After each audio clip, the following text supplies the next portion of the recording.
গুরু, আমারে মাফ করে দিও। গুরু, সারা জীবন তো একটা জিনিসই খুঁজছস না, তোর মা। হে গুরু, তোর মা আর কেউ না, বেগম জান। আর কতবার পালাবি তুই বল?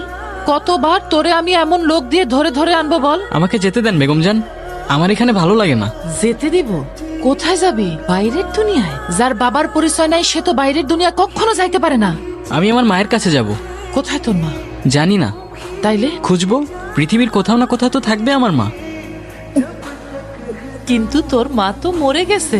তাহলে আমাকে বলে দিন আমার মায়ের কবরটা কোথায়, আমি আমার মায়ের কবরের পাশেই থাকবো, ওইখানেই ছোট্ট একটা ঘর বানাবো। হে তো পুরা পাগল রে। আরে বাইরের দুনিয়ায় তুই যদি যাস তোরে তো মানুষের শকুনের মতো সিরের টুকরা টুকরা করে ছুঁড়ে পালাই দিবে।